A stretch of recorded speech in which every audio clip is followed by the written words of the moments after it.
এই নেক্সট কি পড়াচ্ছে? বার করো পড়াটা রেডি করো, জোরে জোরে পড়ো।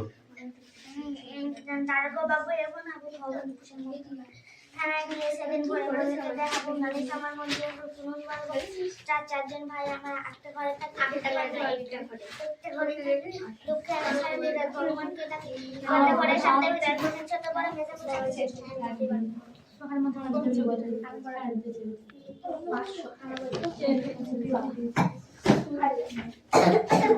দাঁড়া আমি পড়ি।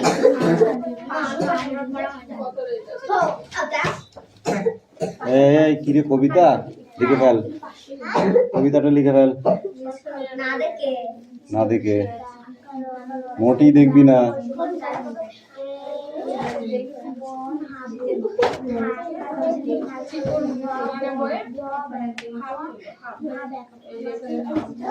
ফাইল নেক্সট পড়াটা রেডি করো ফট করে।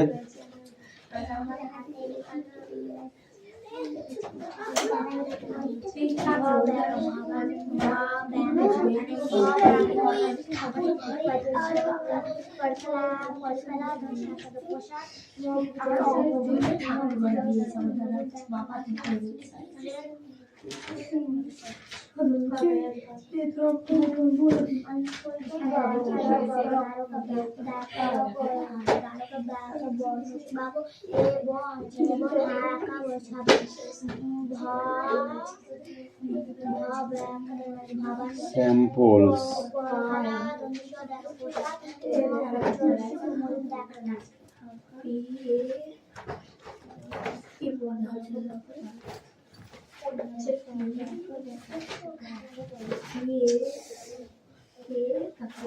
Bekarest of the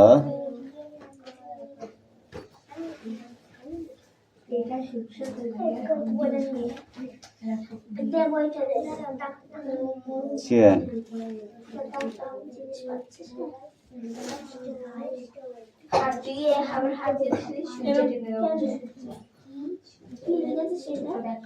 On the mat.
Come in. চয়নপত্র come in. সুন্দর করে লিখবে, ঠিক আছে?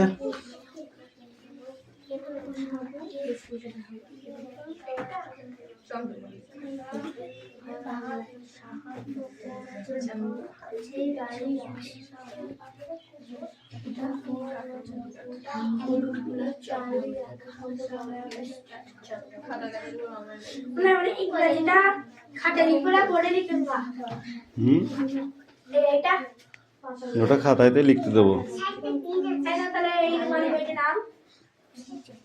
ওটা রেখে দাও উপরে।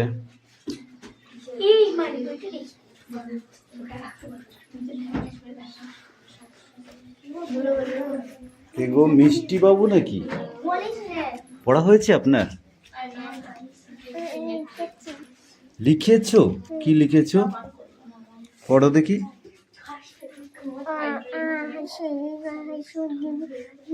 এইটা রি লি কখা কই? বইয়ে নেই কেন? বই ছিঁড়ে গেছে? ঠিক আছে যাও।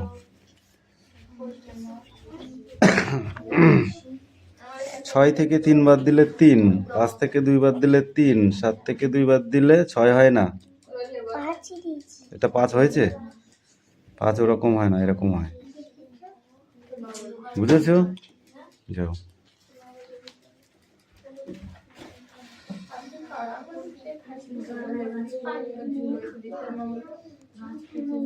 এই তোমার পড়া হয়েছে রাজ? পড়া হয়েছে? তোমার পড়া হয়েছে? কি করছো? এরিয়া পড়া হলো? দাও। পড়া হয়েছে? পড়ছিস তার মুখস্থ হবে। জোরে জোরে পড়া, আমি যেন শুনতে পাই।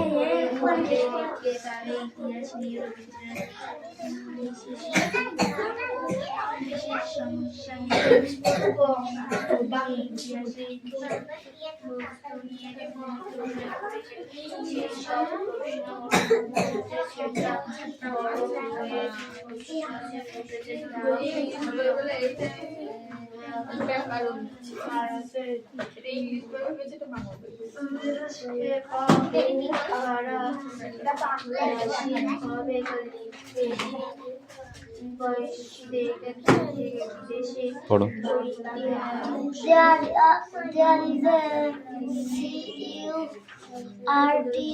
CURTAIN Curtain. is hanging on the Window. তারপরে there are some place on the bed on the Heart. shirt on the Rest of the chair. I am Mew. on the cat on the mat. I am a man. I am a Girl.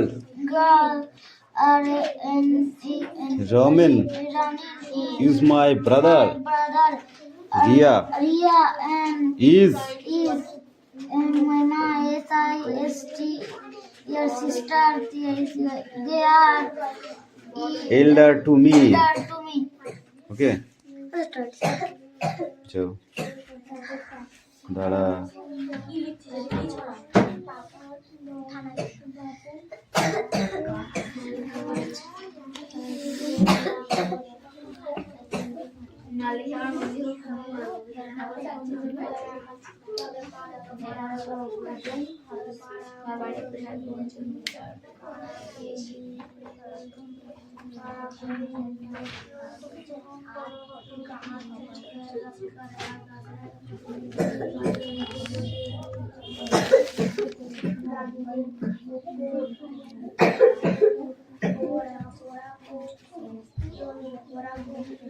গল্প করতে তো ভালোই পারিস, আমি দেখতে পেলাম।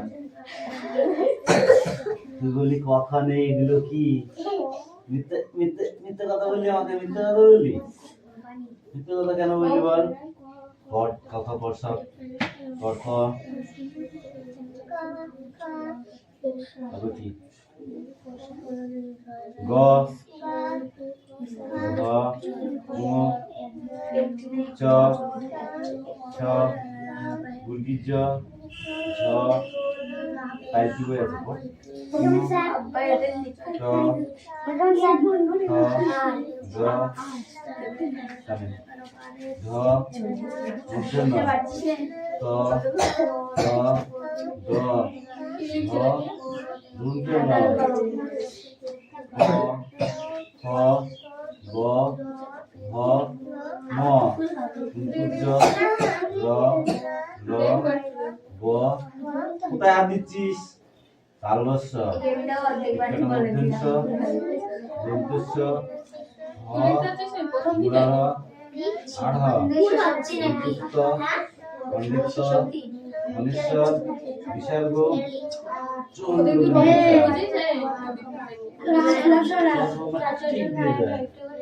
বলে দেখেছিস? হ্যাঁ, ঠিক আছে। আর মিথ্যে কথা বলবা না, ঠিক আছে? দেখি রাজ দেখি কি করছিস।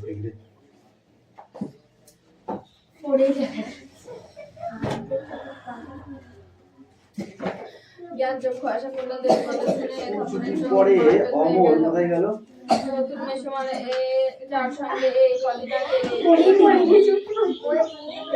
তারপরে ছোট মাসি বিয়ে হয়ে গেল। কোথা দিয়ে বাড়ি ফিরছিল স্কুল ছুটির পরে? কারা কারা বাড়ি ফিরছিল? অমল, রাবেয়া, ফিরোজ দাসদের বাগানের ভেতর দিয়ে গল্প করতে করতে ফিরছিল। অমল হঠাৎ তার চোখে একটা কিছু দেখতে পেয়েছিল। সেটা কি? একজন লেখককে তো কাছ থেকে দেখে কখনো দেখিনি, দেখা যায় যে জানতো না। অসাধারণ সুন্দর একটি প্রজাপতি বসে আছে। মাথায় মারবো গাঢ়টা তোর। এ বিষয়ে সন্দেহ ছিল তখনই। এই পেজটা পড়ে আছে, ঠিক আছে? নতুন মেশুকে দেখে জ্ঞান চক্ষু খুলে গেল তখনই। আশ্চর্য কোথাও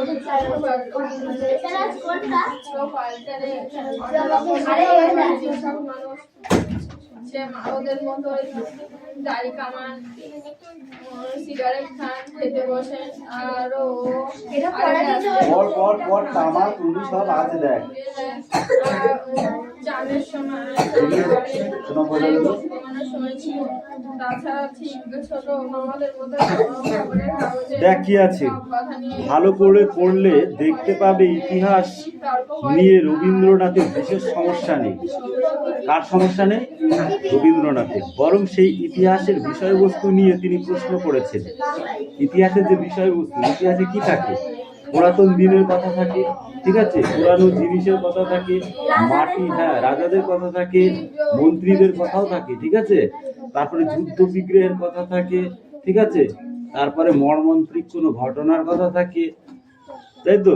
সেসব নিয়ে রবীন্দ্রনাথের কাছে কোনো সমস্যাই নাই, বরং ইতিহাসের বিষয়বস্তু নিয়ে তিনি প্রশ্ন করেছেন। কি প্রশ্ন করেছেন? সেই সব প্রশ্নের মধ্যে যেটা বড় হয়ে উঠেছে তা হলো ভারতের ইতিহাস। সেসব যে প্রশ্নগুলো করেছে তার মধ্যে সব থেকে বড় প্রশ্ন হলো কি? ভারতের ইতিহাস। কে বা কারা লিখেছে ভারতের ইতিহাস? কে বা কারা লিখেছে? আমরা তো ভারতবাসী। তাহলে দেখ, লিখলাম সোনামদের বাড়ির সম্বন্ধে লিখলাম একটা রচনা, ঠিক আছে, কে লিখেছে তার নাম নেই। তাহলে আমি তো জিজ্ঞাসা করতে পারি কবিতাটা ভালো হয়েছে কিংবা খারাপ হয়েছে, তাই না? তাহলে সেটা কে লিখেছে এটা তো জিজ্ঞাসা করতে পারি, কিন্তু সেটা নেই, ঠিক আছে। বিদেশি ঐতিহাসিক এখানে লিখেছে কি? যে বিদেশি ঐতিহাসিক, মানে কি? সে দেশেরও না, দেশের বাইরে। তাহলে সে কে? তাই তো, কোনো প্রশ্ন থাকবে তো? আচ্ছা, নাকি ভারতীয়? সে বিদেশি না ভারতীয়, ঠিক আছে। নিজেদেরই লিখতে হবে তাদের ইতিহাস, এবং যারা লিখেছে তাদের ইতিহাসটা আমরা লিখব। রবীন্দ্রনাথ ঠাকুর এই প্রশ্নটা করেছিলেন।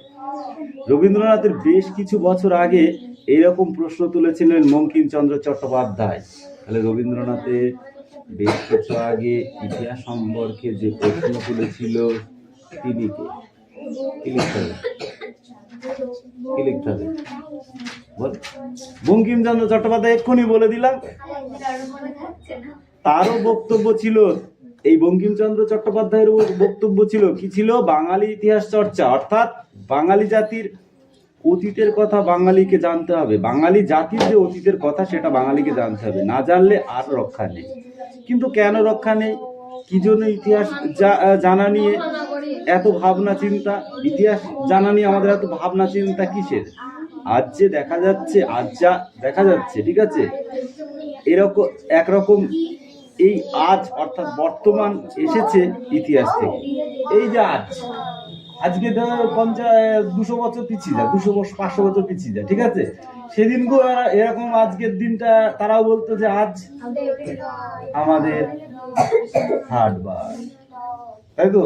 আমরা যেমন বলি শুক্রবার আসলে বলি কি যে এটা বোঝাচ্ছি, সেটা বলি আমরা শুক্রবার আসলে কি বলি? আজ আমাদের হাট, তাই তো? তাহলে শুক্রবার একটাই এসছে? এই শুক্রবার কি একটাই এসেছে? তাহলে পূর্বপুরুষদের আমলেও হচ্ছে শুক্রবার এসেছে, তারাও বলেছে আজ, আমরাও বলছি আজ। এই নবু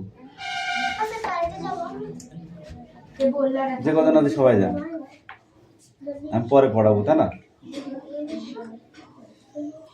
অর্থাৎ বর্তমান কেমন হবে তার ঠিক হবে তার অতীত থেকে। বর্তমানটা কেমন হবে অতীতের হাটটার দিকে তাকিয়ে হবে, তাই না? সেদিন হাটে জানিস তো বেগুনের দাম 60 টাকা হয়েছিল, তার মানে 65 বেশি করে নিয়ে যেতে হবে। বলা যায় না আসবো 60 টাকা 70 টাকাও হতে পারে, তো বেগুন লাগবে, তাই না, খাবার জন্য। এরকম কি অতীতে, সেই জন্য বলছে অতীতের যে ঘটনা সেটাকে, কথা কম বল, অতীতের যে ঘটনা সেই ঘটনাটাকে দেখেই বর্তমান ঘটেছে, তাই তো? নানা কাজে যুক্তি খুঁজে বার করা হয় অতীত থেকে। নানা কাজের যুক্তি অতীত ঘেটেই কিন্তু বার করা হয় যে এই বছরের পুজোটা তোরা সরস্বতী পুজো দিয়েছিস, সেটা কিন্তু সামনের বছর, এই বছরের পুজোটা সামনের বছর তোমার মনে পড়বে। কেন? যে আমরা আগের বছর এই করেছিলাম, এই শাড়ি পরেছিলাম, নাকি অমুক জায়গায় গেছিলাম, তমুক জায়গায় গেছিলাম, আমি অমুক স্কুলে অঞ্জলি দিয়েছিলাম, এবার কোথায় দেবো? সে সামনের বছর যখন দিবি সেটা তোদের কাছে আবার নতুন হবে, সেটা বর্তমান, ঠিক আছে? তাহলে এই যে অতীতে যে ঘটনাগুলো ঘটে যাচ্ছে সেইগুলোই কিন্তু ইতিহাস। সেই নেড়ে চেড়ে, অর্থাৎ ছাগল ছানার গল্প মনে আছে? ছাগল ছানা গেছে জল খেতে, নেকড়ে তাকে ধরেছে। ছাগল ছানা যত জানতে চায় তার কি দোষ, নেকড়ে তাকে শোনায় তার পূর্বপুরুষ কি কি অপরাধ করেছে, তাই তো? ছাগল ছানাটা গিয়েছে জল খেতে, বুঝেছিস, নদীতে। আর একটা বাঘ এসে ধরেছে ছাগল ছানাটাকে, যে বলছে তুমি আমাকে খাও, ঠিক আছে, কিন্তু আমার কি দোষ, তুমি আমাকে খাচ্ছ, আমার তো একটা দোষ আছে, সেই দোষটা তখন নেকড়ে বাঘটা কি বলছে, বলছে তোমার পূর্বপুরুষের, ঠিক আছে? নেকড়ের যুক্তি ছিল ছাগল ছানাটাকে তার পূর্বপুরুষে করা অপরাধের শাস্তি পেতে হবে, অর্থাৎ পূর্বপুরুষে যে অপরাধ করে গিয়েছে সেই জন্য তোমাদের সারা জীবন ধরে তোমাদের এই শাস্তি দিয়ে যাব। অর্থাৎ ছাগল ছানাটির প্রতি নেকড়ের বর্তমান আচরণ যুক্তি লুকিয়ে আছে ইতিহাসে। এই যে বর্তমানে যে যুক্তি, সেই যুক্তিটা কি সেটা ইতিহাসের ভিতরে লুকানো আছে। তো তোদের এটা তো রিডিং পড়া, তোরা পড়ছিস না? এই নিয়ে দেখি,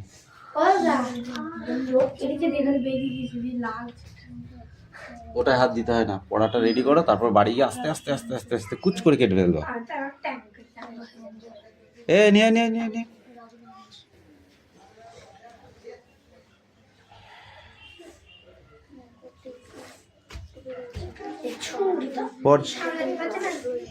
চয়ন কি আছে? হয়নি এখনো, তো কি করিস তুই বাড়িতে? আমি তো সেটাই বুঝে পারি না। এটা কার খাতা? সত্যি সত্যি না মিথ্যে মিথ্যে? যা তাহলে।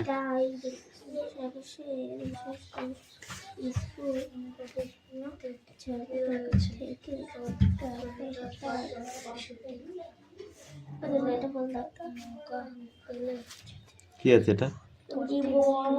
জীবনযাত্রার মজুমদার রক, এটা র হয়েছে।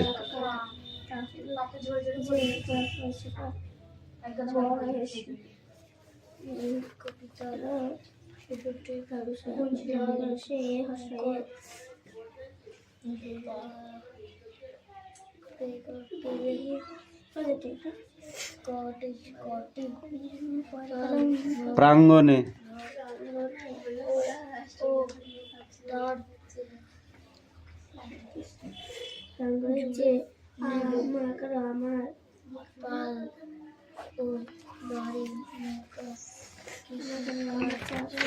এই পেজের এইটুকু সব পড়ে আসবি। এই তোর খাতা কই? বাবা এখনো হচ্ছে। এই পায়েল তোমার কি পড়া আছে? দাও। শৈশবাধি জ্ঞান চক্ষু লেখক কে?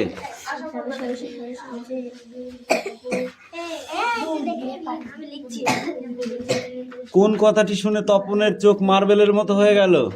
কারণ তার ছোট মাসির সঙ্গে তার ফটা করে এবারে ব্যাকমেলে মানে যে লোকটির বিয়ে হয়েছে সেই ছোট মেশায় যে একজন লেখক সেই কথা শুনে তপনের চোখ মারবে। আচ্ছা, তপন হচ্ছে এই লেখক বলতে তার কি ধারণা ছিল? মানে লেখক বলতে তপনের ধারণা ছিল যে তপন সাধারণ মানুষ নয়, সাধারণ মানুষের মতো চলাফেরা করেন। তার ছোট মেসমশাই কি ছিলেন? সত্যিকারের লেখক? হ্যাঁ, লেখক কেমন হয় দেখতে? জল জ্যান্ত একটা মানুষের মতো, হাসি লাগার মতো, কিন্তু গল্পটা বলতে তো হবে, ঠিক আছে? তপন কোথায় গিয়েছিল? তার মামার বাড়ি তার জল শেষে। মাসির বিয়ে উপলক্ষে তার মামার বাড়ি। লেখক ছাড়া তপনের মেসমশাই আরেকটি পরিচয় আছে। পরিচয়টি কি? ও কলেজের প্রফেসর অধ্যাপক।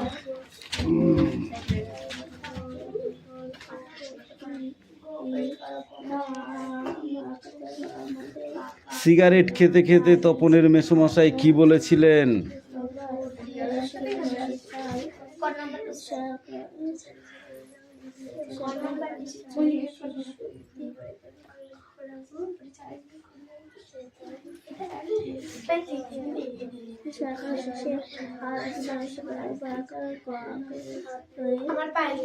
এ তো খাওয়ার মতোই, ঠিক আছে? ঠিক ছোট মামাদের মতোই তিনি কি করেন? খবরের কাগজ পড়েন, খবরের কাগজ পড়েন, মানে সাধারণ মানুষের মতো স্নান করেন, খাবার খান, আর আরে ব্যাস বলে বেশি খাবার হলে তুলে দেন, খবরের কাগজ নিয়ে গল্প করেন, আর লাস্টে দেশের কিছু হবে না বলে সেটি যে সিনেমা দেখতে বা কোথায় বেরিয়ে যায়।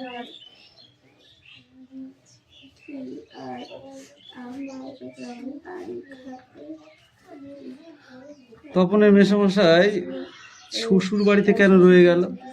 মানে কলেজে গরমের ছুটি উপলক্ষে তপনের ছোট মেশো তার শ্বশুর বাড়ি আচ্ছা। চলে গেছে। সাজিয়েছিলেন।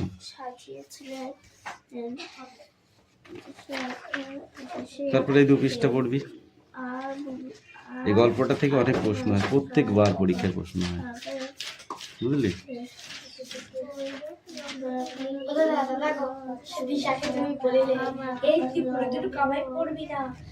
কামাই করলে আমি বলে যাবো, কামাই করাই যাবে না বাবা, সামনে মাধ্যমিক রক্তের।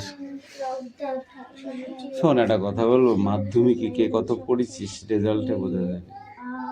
যতই তুই চিল্লাস আর যাই করিস, পায়েল একটা জিনিস মাথায় রাখবি, ঠিক আছে? এই মাধ্যমিক পরীক্ষাটা তুই এই বছরটা খুব খাটবি, মানে ঘুরবো না, কোথাও যাব না, শুধু পড়বো। সঞ্জীবিত স্কুল থেকে আসলি কষ্ট করে হলো, এখানে আসতে একটু কষ্ট হয় আমি জানি, কিন্তু এই যে আমি একটা অফ টাইমে তোদের এই পড়াটা করাই, এটা তোদের কত উপকার তোরা নিজেরাও জানিস। কেন বল দেখি, উপকার কেন আমি বলছি?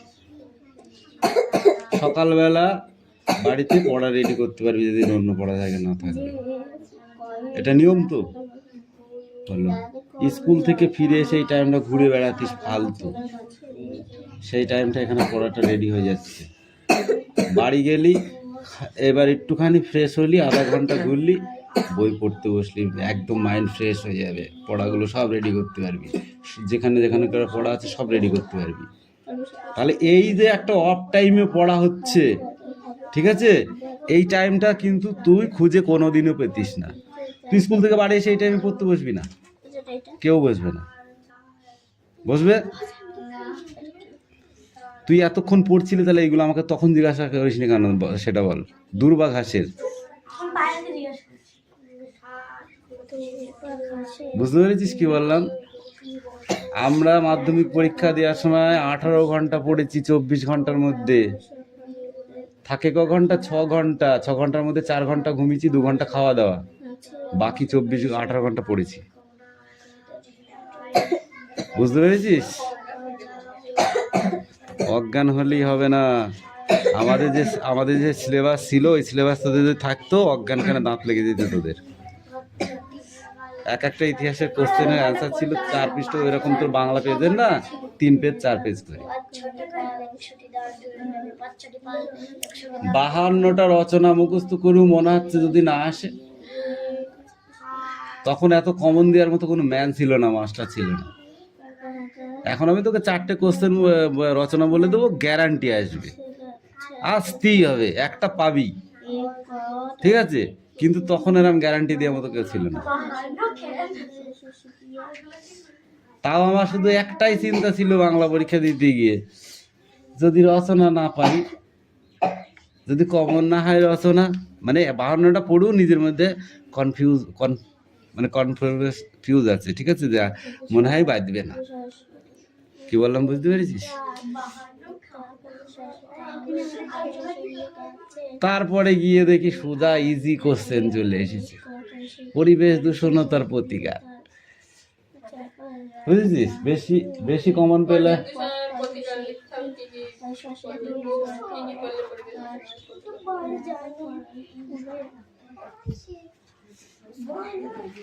ইতিহাস পরীক্ষায় হেভি করে পড়ে গেলাম, কোনো কোশ্চেনই বাদিনি, বুঝতে পেরেছিস? এবার আমার টেক্সট বুক পড়া ছিল, তাই সেখান থেকে লিখে লিখে লিখে লিখে লিখে যাই হোক 40 পার করেছিলাম, বুঝেছিস? কিন্তু বাণিজ্য নিয়ে লিখে ইতিহাস তো লিখে 40 পার করেছিলাম, কিন্তু ভূগোলের দিন আর পড়তে ইচ্ছা করছে না। বাড়ি এসে কালকে আবার ভূগোল পরীক্ষা, পড়তে ইচ্ছা করছে না। কি পড়বো? কালকে তো এত পড়লাম, কমন নেই, ঠিক আছে? মানে যা পড়েছি, যা স্যারের কমন দিচ্ছে, ঝেড়ে সব বাদ, কিচ্ছু নেই। ওই জন্যে তখনকারের কমন, আমাদের সরকারের কমন খুব ক্রিটিক্যাল ছিল, কেউ কমন দিচ্ছে না। ওই জন্য আমি কি করি জানিস, তোদেরকে ঝেড়ে টেক্সট বুক বই পড়াই কেন? এর একটা ভালো দিক আছে, তুই কিছু না হোক 5 নাম্বার তুই গ্যারান্টি পারবি। হ্যাঁ, টেক্সট বুক ঝেড়ে পড়তে হবে। কমন আমি পড়বো, ঠিক আছে, কিন্তু টেক্সট বুক আমি ফলো করবো সব।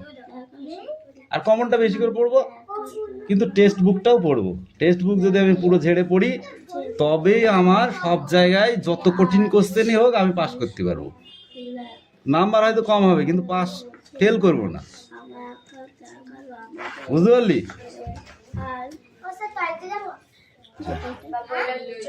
আরেকটা কেন বস, যেতে হবে না। ইঞ্জিনিয়ার তা ভূগোল পরীক্ষা দিতে গিয়ে দেখি, বুঝলে, যেগুলো কমন দিয়েছিল সে করাই, ঠিক আছে? এ কি মানে ইতিহাস একটা নিয়ম আছে মাধ্যমিকের, বাংলা আর ইংরাজি, 2 বাংলা ছিল আমাদের আর ইংরাজি, ঠিক আছে? তো এখন একটা বাংলা, একটা নাই, আমাদের ছিল 2টো, ফার্স্ট পেপার সেকেন্ড পেপার, বুঝতে পেরেছিস? এবার ওই 3টের ভেতরে আমাদের কমন বাদলে, মানে বাংলা সহজ হলে ইংরাজি কঠিন হবে, এটাই নিয়ম, হবেই। যদি বাংলা সহজ আসে তাহলে ইংরাজি কঠিন হবে, আর যদি বাংলা কঠিন হয় তাহলে ইংরাজি সহজ হবে, ঠিক আছে? এটা নিয়ম। একটা সাইড গেল, একটা সাইড ইতিহাস আর ভূগোলকে নিয়ে, দুটোর মধ্যে একটা কঠিন হবে, একটা সহজ হবে, ঠিক আছে? আর অঙ্ক আর জীবনবিজ্ঞান আর ভৌত বিজ্ঞান, এই 3টির মধ্যে একটা কঠিন হবে, তবে বেশিরভাগ কঠিন হয় ভৌত বিজ্ঞান। মানে যদি 10টা পরীক্ষা হয়, 7টা ভৌত বিজ্ঞান কঠিন হবে, একটা জীবন বিজ্ঞান কঠিন হয়, আর 2টো অঙ্ক কঠিন হয়।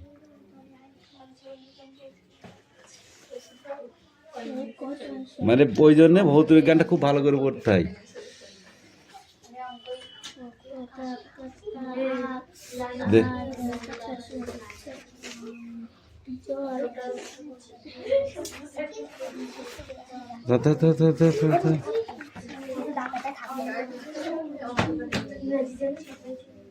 জায়গায় যা, এই অঙ্ক কটা সব, এই যোগ অঙ্ক কটা, যোগ বিয়োগ এখানে 2টি আছে, ধর এই নাও গো। এই রাস্তাকে ঝেড়ে টেক্সট বুক বই পড়াই কেন? এর একটা ভালো দিক আছে, তুই কিছু না হোক 5 নাম্বার তুই গ্যারান্টি পারবি। হ্যাঁ টেক্সট বুক ঝেড়ে পড়তে হবে। কমন আমি পড়বো ঠিক আছে, কিন্তু টেক্সট বুক আমি ফলো করব সব। আর কমনটা বেশি করে পড়বো, কিন্তু টেক্সট বুকটাও পড়বো। টেক্সট বুক যদি আমি পুরো ঝেড়ে পড়ি, তবেই আমার সব জায়গায় যত কঠিন কোশ্চেনই হোক আমি পাস করতে পারবো।